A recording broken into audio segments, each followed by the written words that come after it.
This video contains lots of spoilers. This is going to be about the book. This is a discussion video, not a review. If you haven't read the book already, you might not want to watch this because it's going to tell a lot of stuff. But if you have, or you just want to know what's going on, keep watching because I want to talk about it.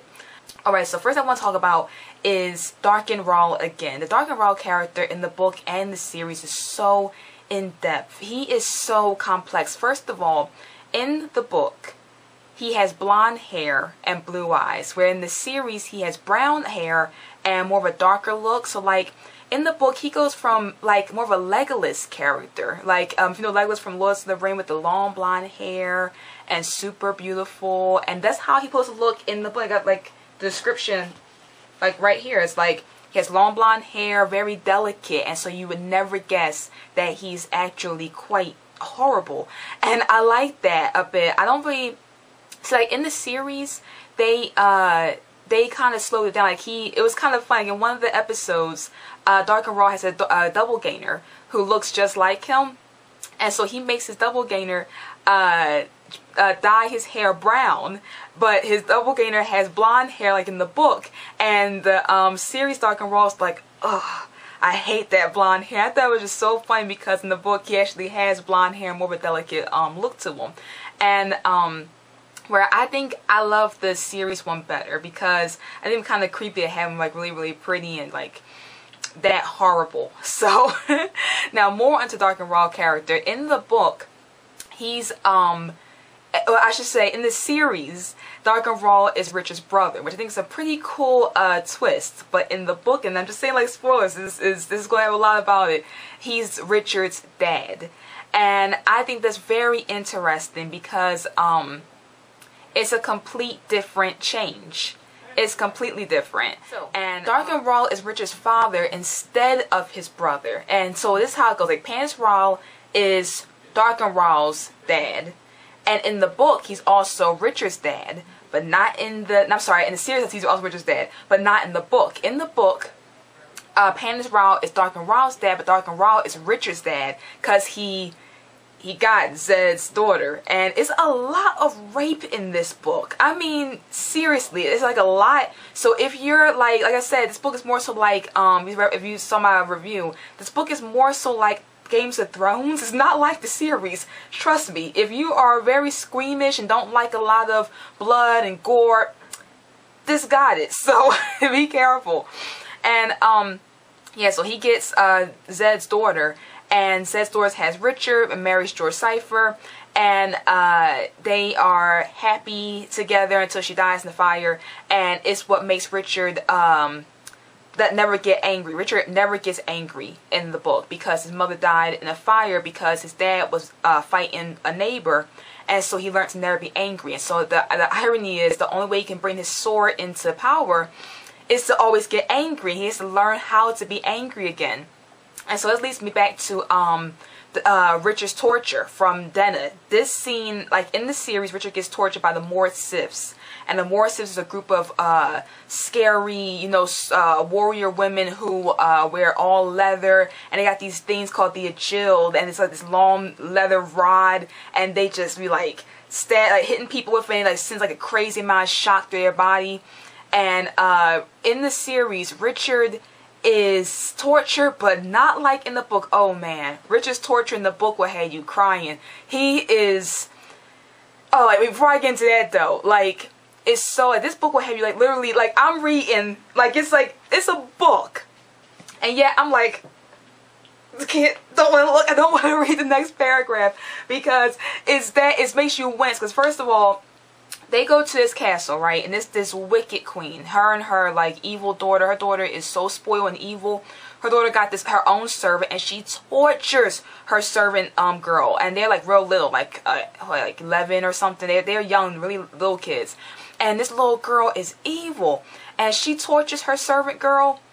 And she be like, in the book, I think it's pretty cool. In the book versus the series again, if you have long hair, that means that the longer your hair is, the supposedly more royal you are, and that's why Caitlyn's hair is so darn long, because she outranks queens and she outranks kings. She's a confessor, makes her hair really long. And so if you're like a regular person, your hair is short, and if you're like a noble or something, your hair is really long. And so the little girl be like cutting her servant girl's hair with like a jagged knife and throwing her in a box, like a little chest, and putting her in a little chest box and locking her away and burning her, and she's just awful. She's an evil girl. And so and when Richard gets to that castle, he's like, him and Caitlyn have to, like, Caitlyn's like, goes to this evil queen, she's like, bow down to me. And, like, Caitlyn outranks the queen. And it's so cool because the queen's like, oh, yes. And Caitlyn's like, lower. And Richard's like, you heard her. And Richard's got, like, his sword pointed at the queen. The queen has to bow, like, all the way down to the floor in front of Caitlyn. So it's, like, all cool, like, yeah, she get what she deserved. And then when the tables turn, oh man, it's hard to watch. When them tables turn and Richard is captured, he gets taken back to that castle, and she's like, I know who he is. He was with like that confessor. And he's like, and it's so humbling. He gets tortured in that woman's basement or her dungeon or whatever by Denna, and he eating off the floor like a dog, and it just had you wincing, like, man. Like, so anybody, like, I mean, I would love to get discussion going. If you want to tell me in the comments how you felt when you got to that part, please do. I'll answer me, I'll answer any comment, you know, because I want to talk about this. It's crazy. And the little girl is just evil, and so she's like saying some evil stuff to Richard.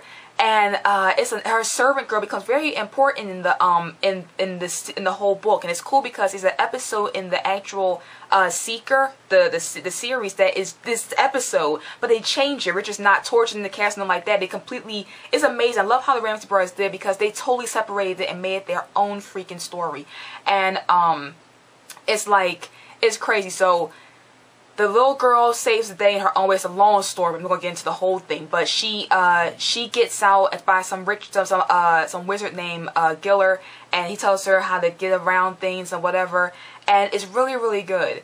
And when basically back to when Richard's there, that little evil girl is just torturing, like telling Richard she won't do whatever. And this is when Richard learns his true power, that he has to forgive. And when he forgives or thinks of like common thoughts, the magic that Denna took from him, like Denna's as more as if she gets to take people's magic, and she can't use magic on her own, but she can take magic. And so she took Richard's magic, and every time he used anger, because he was thinking about killing her, and it would just hurt him. He'd be on the floor, and he can't even fall asleep, because she's like, I didn't tell you to sleep, my pet, you know. And she's like, and she got him like, and oh, and man, she raped him too. I mean, I told you, it's really, this book is crazy. I never saw it like this before. Like, this book is really crazy, and you know, it's just as sad. Like, I was like, man, how am I going to do that to a guy? But like, it was crazy.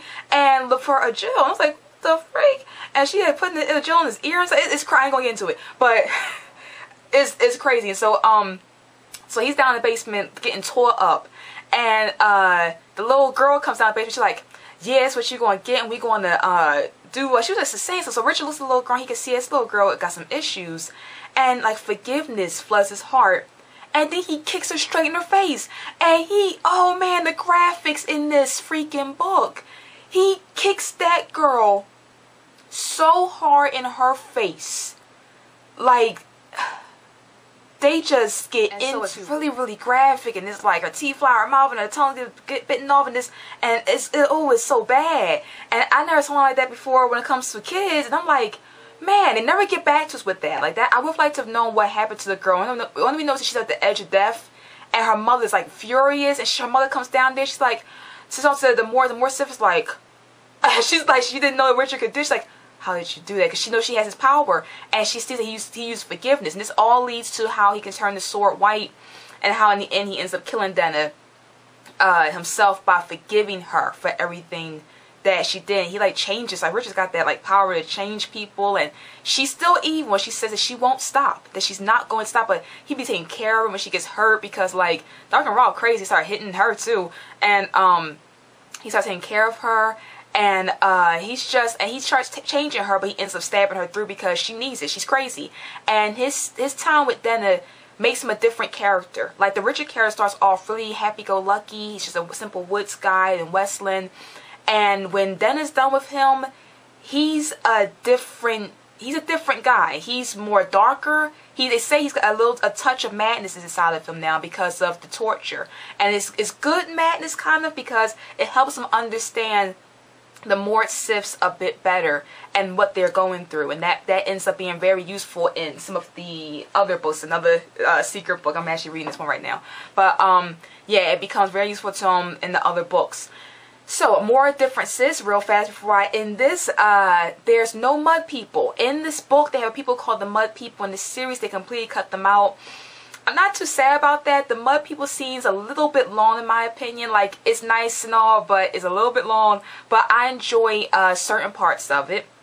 Like the testing your strength. Like, if you show respect, the more respect you got for somebody, the more harder you hit them. I think it's pretty cool, but I think it stays a little bit too long in the mud people world, so I kind of see why it was cut out in The Seeker. And I can't always be coming in here. Hey,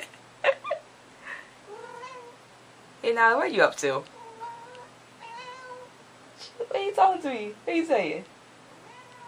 That's my princess. She's coming up. Go on.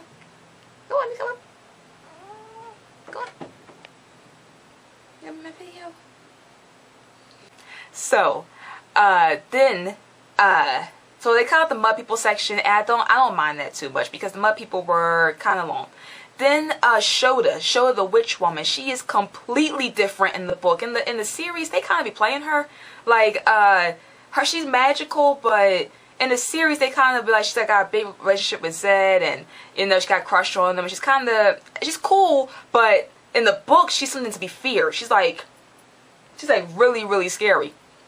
And that's a big difference. She's like Caitlin is like terrified of that woman, and you know she's like putting snakes on people. She's crazy. She got a little like a Gollum partner, like the guy with her reminds me of Gollum, and like or Smeagol or whatever.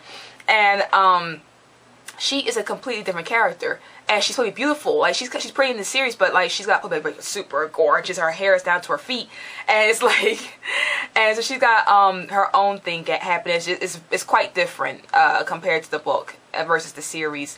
Also in the book, Caitlin does not have double knives. Like, you know how in the series she's like a bad egg, and she got her double knives. So Caitlin can fight. Caitlin be like killing people like crazy in this book, but she doesn't have the double knives. I like the double knives. And the series is so cool. And she doesn't have that, and I miss that.